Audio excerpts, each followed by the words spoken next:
ইউক্রেনে নতুন করে আরও পেট্রিয়ট বিমান প্রতিরক্ষা ব্যবস্থা পাঠানো হবে বলে ঘোষণা দিয়েছেন মার্কিন প্রেসিডেন্ট ডোনাল্ড ট্রাম্প।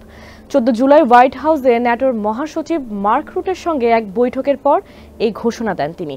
ট্রাম্পের এই সিদ্ধান্তে ইউক্রেন বেশ আশাবাদী, তবে বিশ্লেষকরা বলছেন মার্কিন প্রেসিডেন্টের এই ইউটার্ন হয়তো কিছুটা রাশিয়ান আক্রমণ বন্ধ করতে পারে, কিন্তু পুতিনের জন্য এটি কোনো সতর্কবার্তা হবে না। তাহলে প্রশ্ন উঠছে, যুক্তরাষ্ট্রের এই পেট্রিয়ট ক্ষেপণাস্ত্র ব্যবস্থা ইউক্রেনের রাশিয়ার আক্রমণ ঠেকাতে কতটা সহায়ক হবে? মার্কিন যুক্তরাষ্ট্রের তৈরি MIM-104 প্যাট্রিয়ট হলো উন্নত বিমান প্রতিরক্ষা ব্যবস্থা, যা শত্রুর ব্যালিস্টিক ক্ষেপণাস্ত্র, ড্রোন ও যুদ্ধ বিমান ভূপাতিত করতে সক্ষম। এটি সেকেন্ডের মধ্যে 32টি পর্যন্ত ক্ষেপণাস্ত্র ছুটতে পারে এবং সুপারসনিক গতিতে ছুটে আসা লক্ষ্য বস্তুতে আঘাত হানতে পারে। একটি ক্ষেপণাস্ত্র আঘাত করলে ঝলকানো বিস্ফোরণ ও প্রচণ্ড শব্দ সৃষ্টি হয়। 1970-এর দশকে সোভিয়েত ক্ষেপণাস্ত্র ঠেকাতে এই পেট্রিয়টস তৈরি করা হয়েছিল। 2023 সালের এপ্রিলে ইউক্রেন প্রথমবারের মতো যুক্তরাষ্ট্র ও ইউরোপীয় মিত্রদের কাছ থেকে এটি পায়। এরপর থেকে এটি রাশিয়ার উন্নত ব্যালিস্টিক ক্ষেপণাস্ত্র কিনজাল ধ্বংসে সক্ষমতা দেখিয়েছে। কিনজালগুলো ভূমি থেকে 12 কিলোমিটারেরও বেশি উপরে যুদ্ধবিমান থেকে নিক্ষেপ করা হয় এবং এটি শব্দের গতির চেয়ে 10 গুণ দ্রুতগামী। রাশিয়ার দাবি অনুযায়ী পশ্চিমা প্রতিরক্ষা ব্যবস্থাগুলো একে ঠেকাতে পারে না, কিন্তু ইউক্রেনের পেট্রিয়টরা সেই দাবিকে মিথ্যা প্রমাণ করেছে। ইউক্রেনে এখন পর্যন্ত প্রায় 10টি পেট্রিয়ট সিস্টেম মোতায়েন রয়েছে, যেগুলো কিনজাল, ড্রোন, যুদ্ধ বিমান ইত্যাদি ঠেকাতে সক্ষম, কিন্তু শতভাগ সফল নয়। এপ্রিলের শেষের দিকে কিয়েভে একটি 2 তলা ভবনে রুশ ক্ষেপণাস্ত্র হামলায় 12 জন নিহত হয় ও 87 জন আহত হয় পেট্রিয়ট থাকা সত্ত্বেও। এছাড়া প্রতিটি পেট্রিয়ট ক্ষেপণাস্ত্রের দাম কয়েক মিলিয়ন ডলার, যেখানে রাশিয়ান ড্রোনগুলোর মূল্য তুলনামূলকভাবে অনেক কম। অর্থাৎ একটি কম খরচের অস্ত্র থামাতে উচ্চ মূল্যের অস্ত্র ব্যবহার করা হচ্ছে, যা দীর্ঘমেয়াদে টেকসই নয়।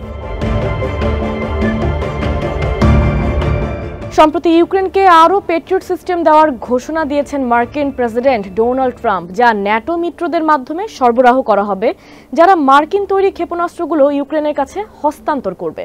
ট্রাম্প বলেন, আমরা ইউক্রেনে পেট্রিয়ট ক্ষেপণাস্ত্র পাঠাবো, যা তাদের খুবই প্রয়োজন। পুতিন সত্যিই অনেক মানুষকে অবাক করে দিয়েছিলেন। তিনি সুন্দর কথা বলেন, তারপর সন্ধ্যায় সবাইকে বোমায় মেরে ফেলেন। তিনি জানান একটি অজ্ঞাত পশ্চিমা দেশ 17টি সম্পূর্ণ পেট্রিয়ট সিস্টেম পাঠাতে প্রস্তুত।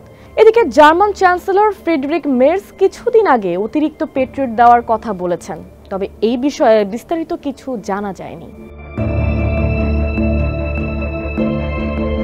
কিয়েভের বিশ্লেষক ভলোদিমির ফেসেনকো আল জাজিরাকে বলেন, নতুন পেট্রিয়ট সিস্টেমগুলো রাশিয়ার বিমান হামলার ক্ষয়ক্ষতি কমাবে ঠিকই, কিন্তু এটি পুতিনের জন্য সর্বোচ্চ সতর্কতা অবলম্বনের কোনো কারণ নয়, কারণ এগুলো প্রতিরক্ষামূলক।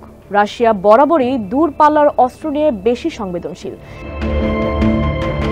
তিনি আরও বলেন, বর্তমানে রাশিয়ার প্রধান স্ট্রাইক অস্ত্র হলো ড্রোন। ব্যালিস্টিক ক্ষেপণাস্ত্রের তুলনায় ড্রোনের পরিমাণ অনেক বেশি এবং এগুলো বড় বড় ক্ষয়ক্ষতি ঘটায়। ড্রোন সাধারণত শত শত ঝাঁকের মধ্যে 5 কিলোমিটার পর্যন্ত উচ্চতায় ওড়ে, যা ইউক্রেনের নিজস্ব বিমান প্রতিরক্ষা ব্যবস্থাগুলো হাতের নাগালের বাইরে। ইউক্রেনের সামরিক বাহিনীর জেনারেল স্টাফের সাবেক উপপ্রধান লেফটেন্যান্ট জেনারেল ইহোর রোমানেনকো বলেন, কিয়েভের মতো গুরুত্বপূর্ণ শহর রক্ষায় ইউক্রেনের আরও অন্তত 25টি পেট্রিয়ট সিস্টেম প্রয়োজন। তবে সবচেয়ে বড় সমস্যা হলো ড্রোন প্রতিরক্ষা। রাশিয়া প্রতি হামলায় যদি 700-এরও বেশি ড্রোন পাঠাতে পারে, তা যদি 1000-এ পৌঁছায়, তাহলে আমাদের শত শত ইন্টারসেপ্টর দরকার। তিনি আরও বলেন, রাশিয়া ড্রোনের রুট প্রায় পরিবর্তন করে, ফলে ওই ড্রোনগুলোর গতি, উচ্চতা ও কৌশল সামাল দিতে ইউক্রেনের ইলেকট্রনিক জ্যামিং সহ হালকা বিমান, হেলিকপ্টার এবং বিমান প্রতিরক্ষা ব্যবস্থা প্রয়োজন, যা আকাশের লক্ষ্যবস্তুগুলোকে ধ্বংস করতে পারে। সম্প্রতি ইউক্রেনীয় বাহিনী জার্মান নির্মিত স্কাইনেক্স ব্যবস্থার মাধ্যমে 6টি রুশ ড্রোন ভূপাতিত করেছে। এটি একটি 35 মিলিমিটার স্বয়ংক্রিয় কামান ব্যবহার করে, যা প্রতি মিনিটে 1000 রাউন্ডে গুলি ছুটতে পারে। এছাড়া এটি ব্যবহার করে প্রোগ্রামেবল গোলাবারুদ, যা লক্ষ্যবস্তুর কাছে বিস্ফোরিত হয়ে ধ্বংস করে ফেলে। কিন্তু ইউক্রেনে মাত্র 2টি স্কাইনেক্স আছে এবং ভবিষ্যতে আরও আসবে কিনা নিশ্চিত নয়।